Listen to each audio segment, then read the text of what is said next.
Hi, everyone. Welcome to The Next Normal in collaboration with American Meditating Radio. I'm your host, Sister Jenna.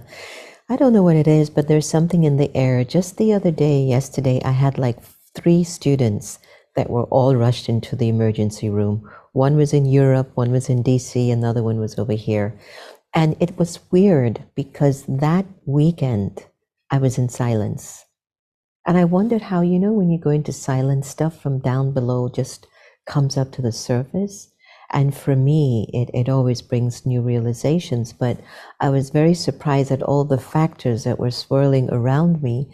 And as much as I wanted to stay in my introspection, in my cocoon, there were situations that were bigger than my desire to stay in silence. And then I had to be of service outside of myself.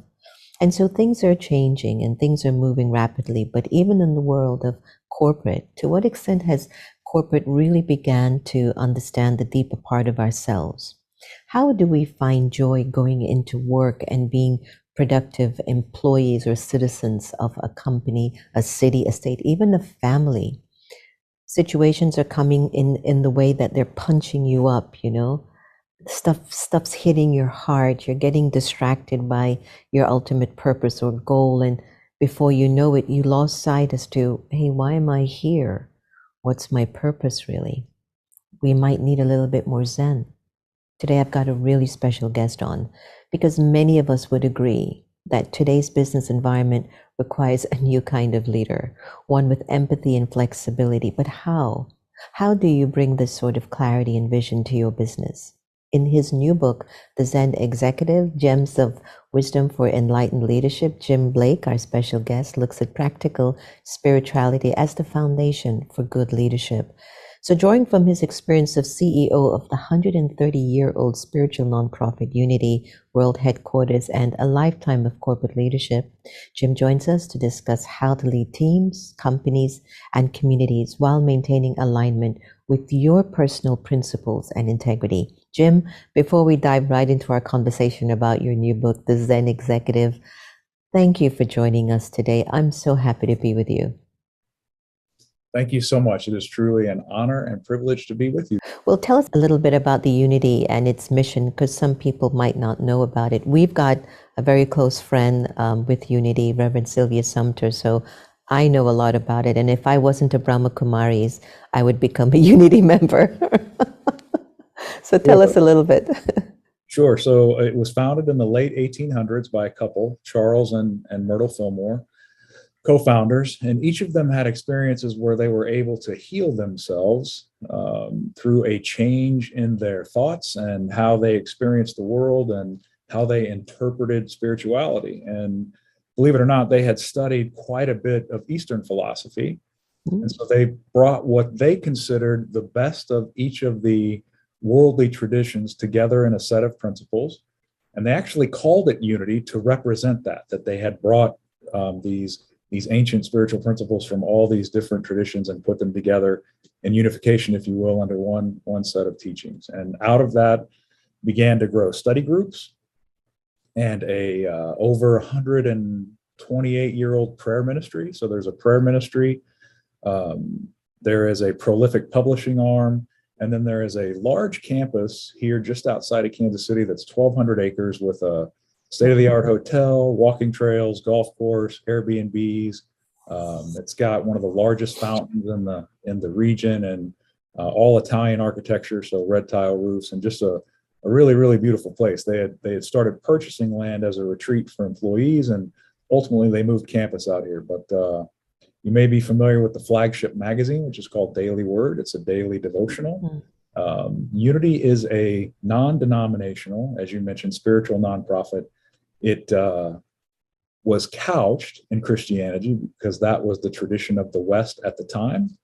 But the founder, Charles, is quoted as saying he believes these principles can help Buddhists be a better Buddhist, or someone practice better Hinduism or be a better yoga practitioner. They're that universal. So that's a little bit about Unity. They were way ahead of their time, I mean, now when you hear people talking about changing your destiny by changing your thoughts, I mean, they had that going on from the 1800s, which was not a Well, it's not easy to communicate to people who are so indoctrinated in the religiosity of life and maybe afraid of exploring new frontiers. And I agree, the importance of getting information from the East, I think, completes our narrative with whatever religious or spiritual tradition we choose to embark upon. So tell us a little bit about, you. I mean, you've said that you have spent your career and life with one foot deeply rooted in seeking and learning spiritual truth and the other in corporate leadership. That's quite a balance. How did you balance these both paths? Well, it was an interesting journey, as you suggest. I had my first I wasn't raised around a lot of religion. The only thing that was really religious in my family was that my mother, from the ages of about 5 to about 10, religiously put me on a Sunday school bus to the local Baptist Sunday school. So my first exposure to religion was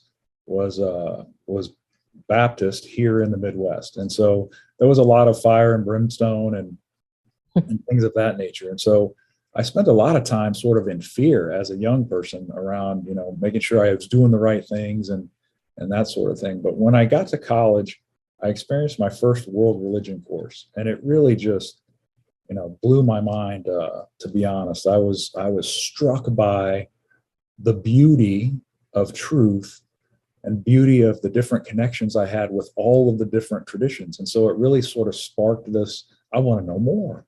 Yeah. And so for about the next 10 years, I did just that. I studied a little bit of Buddhism. I read the Bhagavad Gita and learned about Hinduism. I started a yoga practice and learned about the 8 limb paths of yoga.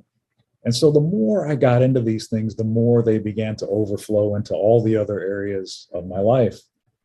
And the more I got clear internally and more healthy internally, the more I began to notice sort of the things that I thought were not right in the corporate world, if you will, and some of the roles that I had. And so really that work on the personal side began to influence me professionally. And ultimately it culminated in this book and a lot of ideas that I developed, because largely what I learned, especially early on in my corporate experience, was the things that in leadership and culture that did not work.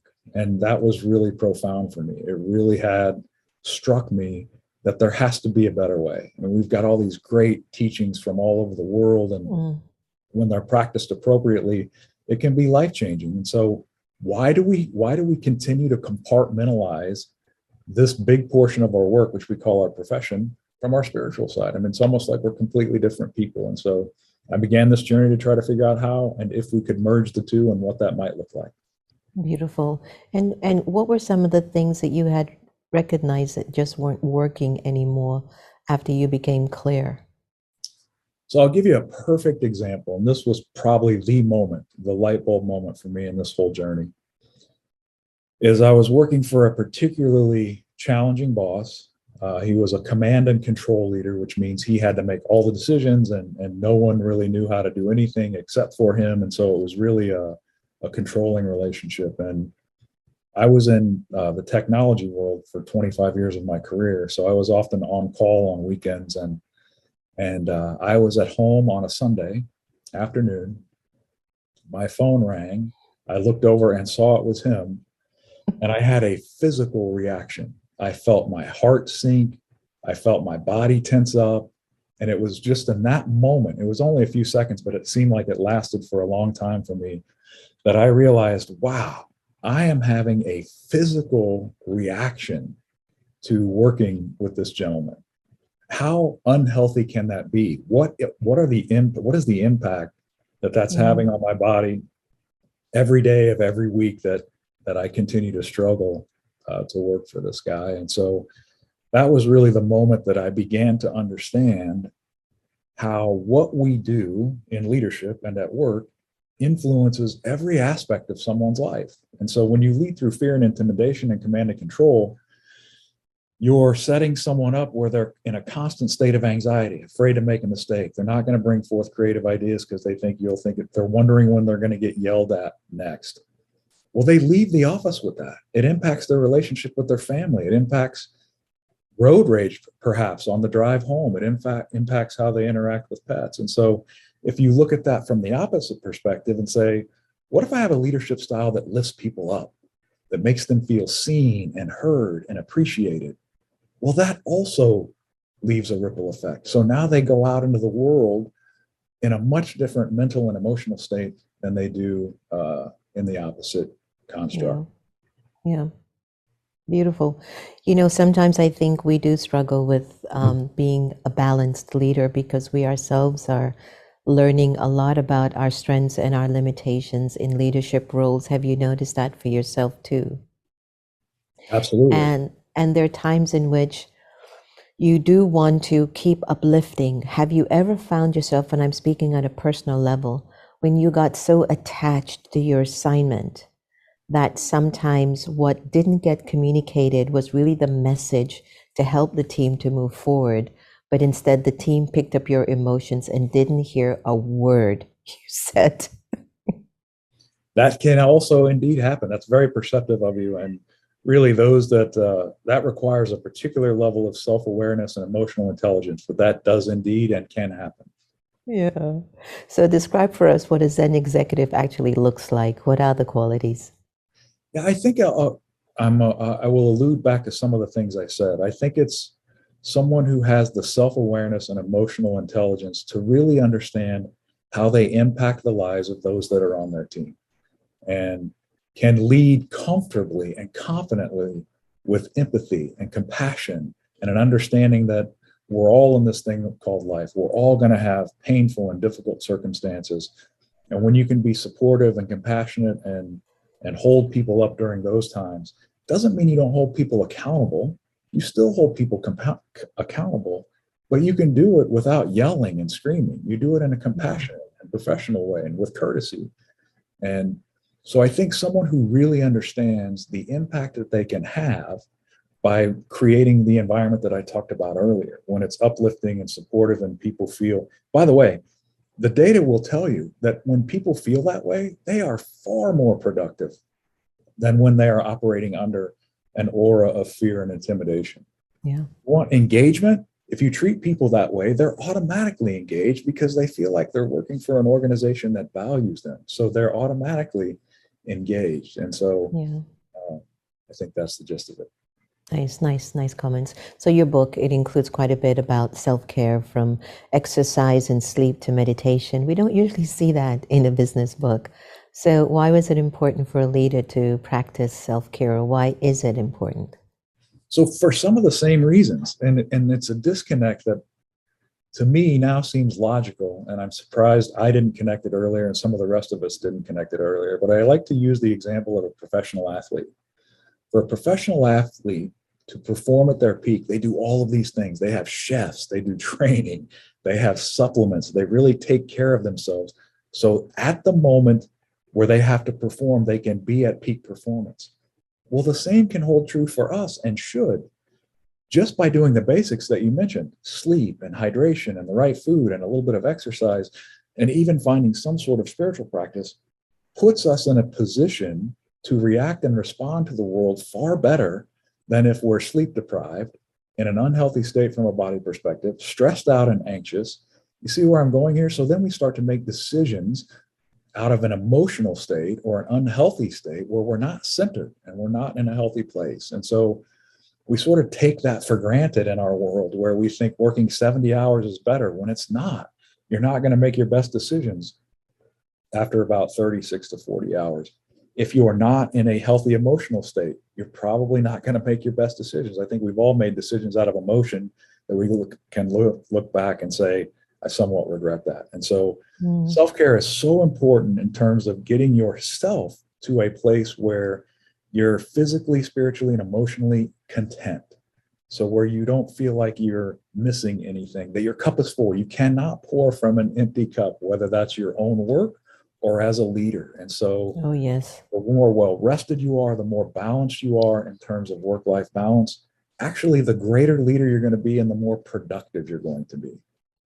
I love when you were saying that you don't know why it even took you so long. I had the same thought this morning where I was having these realizations, and I was like, what made you takes so long to get that. So some of the self-care that you've written about in the book is physical and some is of the inner work. But many people have had bosses who weren't terribly self-reflective.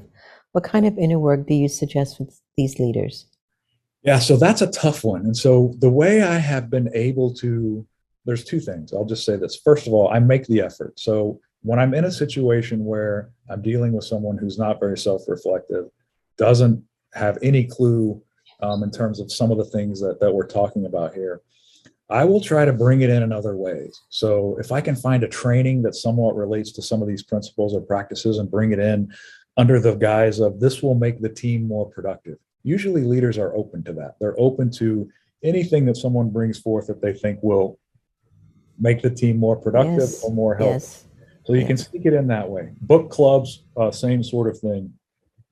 But I will also say there comes a time where, at least for me, for instance, like once you awaken to the fact that this is an unhealthy place for you to be and you've done everything you can to try to maneuver it in a way to see some things change and it doesn't, you may have to really consider, is this the right place for me? Mhm. Yeah, yeah. That's a hard one sometimes because you build relationships over the years and you came in because the mission really spoke to your core. And sometimes it's not really the whole organization, it's just one or two people. And I would question, are these two people or this person worth such a big decision in your life?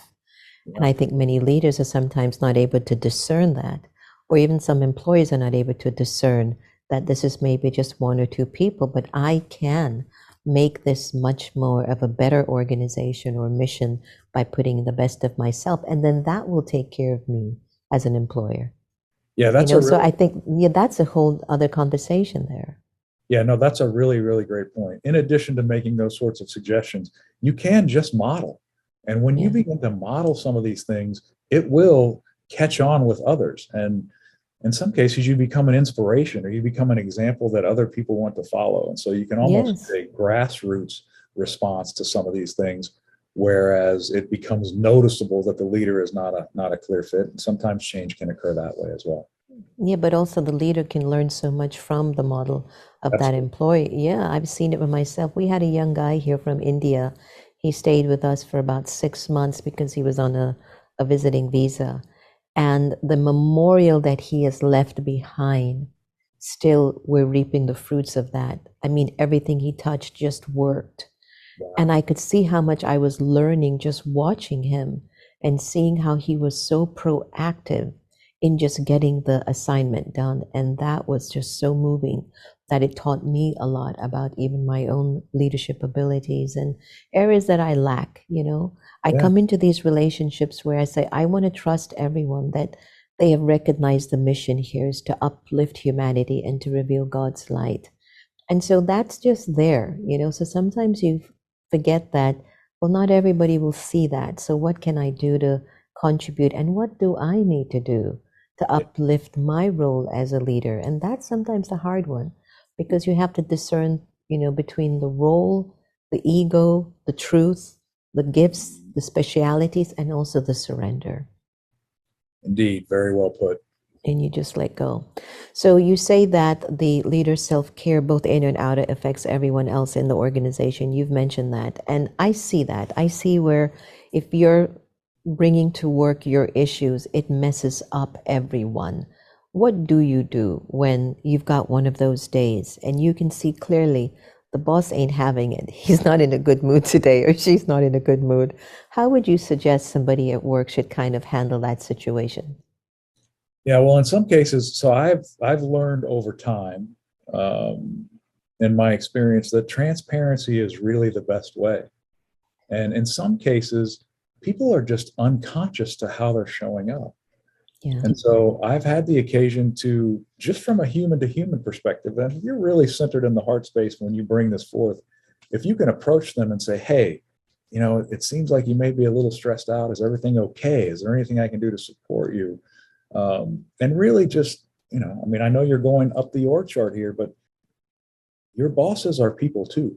And when Yeah. you respond to whatever they're having happen with that sort of empathy and compassion and just a reach forward as a helping hand, sometimes it will trigger the awareness. Oh, I didn't know I was showing up that way, or oh, I didn't know this was impacting me. And so it's a moment of awakening for them to shift their behavior once they become aware of it. And just from a human to human perspective, it's the right thing to do when you see someone struggling, just to reach out and say, hey, can I help Yeah. here? Is everything okay? Yeah. It goes a long way for people. Yeah, that's where that humility and self-honesty plays such a big role in really balancing and valuing not only your inner relationship with self and God, but your relationship with everyone else around you. It can't be hidden. Um, I love our time together. Isn't this sweet? It is. Thank you so much. Yeah. Now you've said that meditation is absolutely worth the time, and that is the secret of productivity and creativity. Can you tell us more about your experience with meditation? Sure. So, um, a little bit about me. I am a perfectionist from the standpoint that if I'm going to do something, I want to make sure I'm doing it the right way. So before everyone that I was, so I was, I had an initial stint here at Unity where I was the CIO and vice president of operations. And so I was around a lot of people who were immersed in this, in prayer and meditation practices. I wasn't yet practicing. I didn't understand the value. It seemed like it was a lot of time consuming effort and I had a lot to do. I had a lot of responsibility at the time, but I finally, a couple of mentors convinced me that I needed to start a practice. So I ordered 17 to 20 books on meditation. I'm exaggerating a little bit, but I ordered a lot of books and I wanted to get it right. And what I learned is, first of all, there is no right way to meditate. There are certainly different techniques around the globe, but there's no right way. And oh, by the way, meditation doesn't necessarily mean sitting in the silence. That's very effective for some people, but for others, they can find the same meditative effect by going for a walk, by gardening. Others find it on the yoga mat. Some people find it in exercise. So, whatever that is that sort of gets you to that place where you're not trying to stop your thoughts, but your mental chatter is able to subside and go to the background. Okay. So, you stop just hearing that constant monkey mind that we all have. Whatever can get you to that space, that's the space you're trying to achieve. And here's why. When we are constantly living in our thoughts and thought patterns about the past, about the future, about what we're going to do next, about whether or not the shirt looks good on me, or about what Bill said to me last night, you're not present to the moment and you're not creating any space for anything new. So you're completely occupying the mind and spirit. But when you can get to a place where you can find some sort of stillness, whatever that practice looks like, and create an opening where that chatter sort of goes to the background, now you've created a space. And it's in this space is where inspiration can come, new ideas can come. You've created an opening. And all I can tell you is that's the part that is the most powerful and the most magical, because you'll have an increased frequency in aha moments and in inspiration and guidance, and not just in the moment that you're meditating.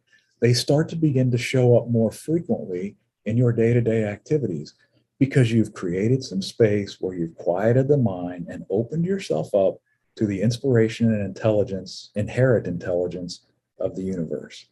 And those ideas and inspirations then begin to contribute to make you more productive and more successful in everything you're trying to do. Does that make sense?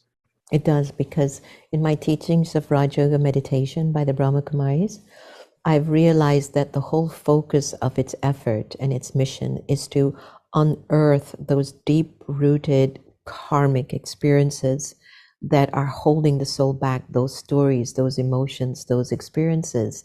But then if you can open them up, release them, let them go, and find some space in you, you can do a lot more. But when you keep hoarding these emotions, you're like, oh God, another day. What now is there to do? And then you blame the whole world for things not working out for you.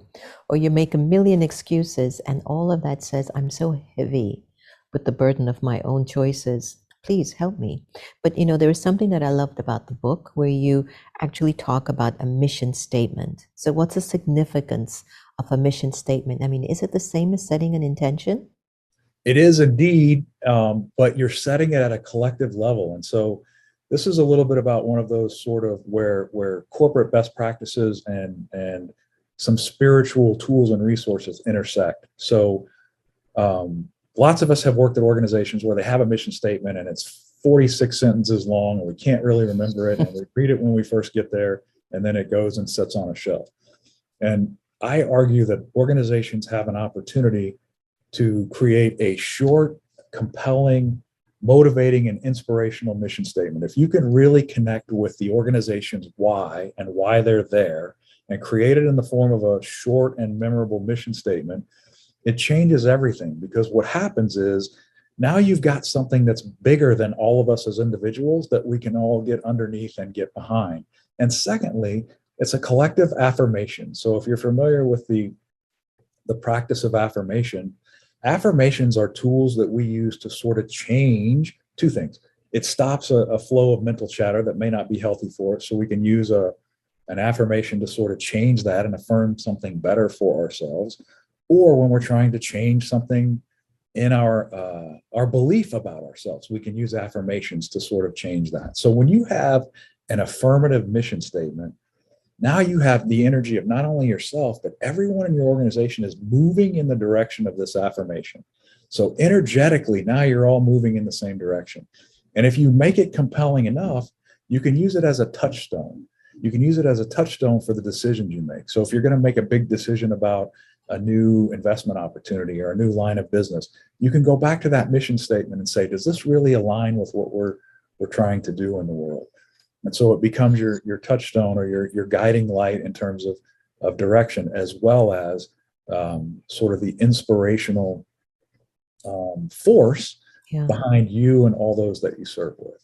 Does that help? I love that.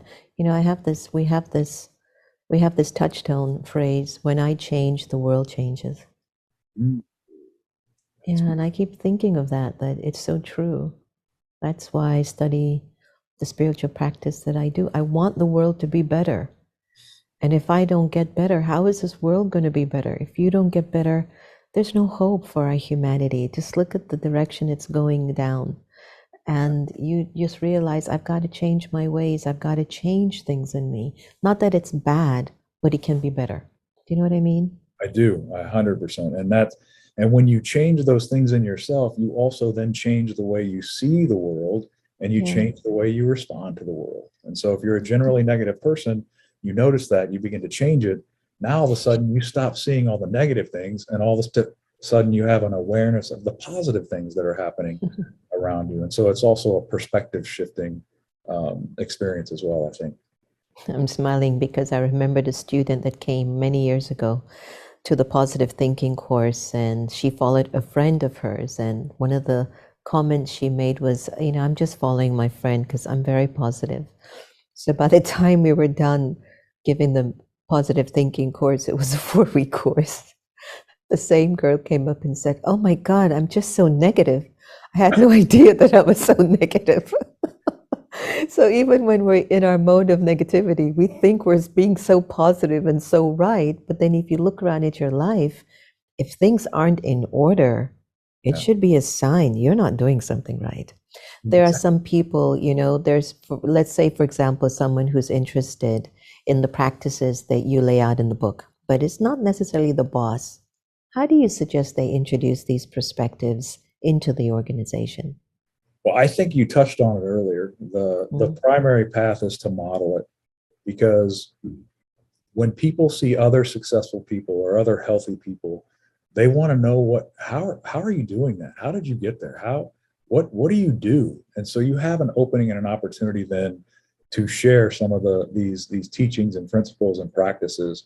But again, modeling is probably the primary way. And that once there's an opening to maybe discuss or bring some other tools and resources to the table, you can do that. Let's talk about failure. In the book, you've got a section on failure and handling crisis. Is there a secret for that?